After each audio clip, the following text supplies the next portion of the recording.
3750 अज्ञात पर report. Police दबिश से सहमे लोग। गिरफ्तारी के डर से फरार हुए सैकड़ों परिवार।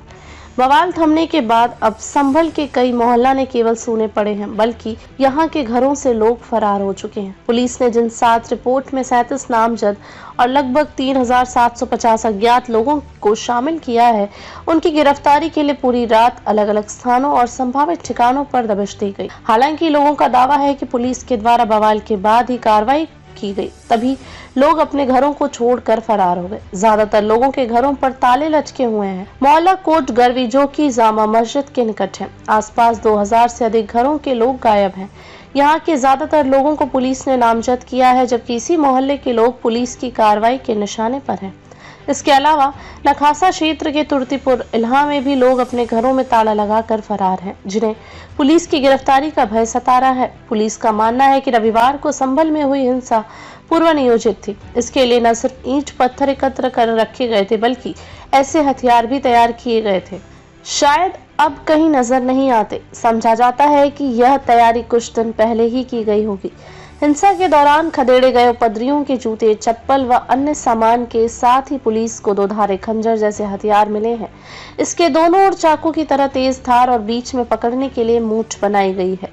सर्वे के दौरान एकत्रित हो गए लोग। कोर्ट के आदेश पर जामा मस्जिद के सर्वे के दौरान भीड़ ने पुलिस को निशाना बनाते हुए पथराव किया था। इसके साथ फायरिंग भी की गई थी। इसमें 4 लोगों की मौत भी हो गई थी। उपद्रवियों के पास ऐसे हथियार भी थे जिन्हें भीड़ में प्रयोग कर चंद मिनट में ही तमाम लोगों को घायल किया जा सकता था। पुलिस को दंगाइयों से मिले इस अजीब से हथियार को लेकर कई तरह के कयास लगाए जा रहे हैं।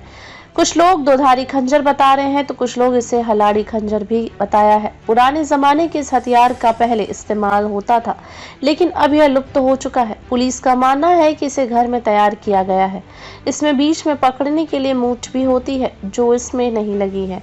इंटरनेट सेवा आज भी बंद। रविवार को हुए बवाल के बाद प्रशासन ने संभल तहसील क्षेत्र में इंटरनेट व्यवस्था को बंद करा दिया था, जिससे किसी भी प्रकार की अफवाहों को इधर उधर प्रसारित न किया जा सके, क्योंकि बवाल को बढ़ावा देने में अफवाहों की अहम भूमिका होती है।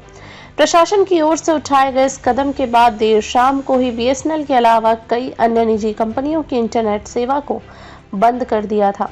सोमवार की सुबह को लोगों ने सोचा कि अब इंटरनेट सेवा बहाल हो जाएगी, लेकिन दिन भर इंटरनेट सेवा ठप रही। हिरासत में लिए गए 21 लोगों के स्वजन रात भर रहे चिंतित। थाने में की जानकारी, संभल बवाल के प्रकरण में पुलिस के द्वारा कुल 25 लोगों को गिरफ्तार किया जा चुका है, जिसमें 22 संभल कोतवाली पुलिस और 3 नखासा पुलिस से गिरफ्तार किए हैं। 21 लोगों को रविवार को दिन में ही पुलिस के द्वारा हिरासत में लेने के बाद कई परिवार वालों को अपने लोगों की चिंता होने लगी और इधर उधर तलाश में लग गए। जिन लोगों को पुलिस ने गिरफ्तार किया, इसकी सूचना दिन भर स्वजन को नहीं मिल पाई और वह सभी संबंधियों के अलावा इधर उधर अपने परिवार के सदस्यों को तलाशते रहे।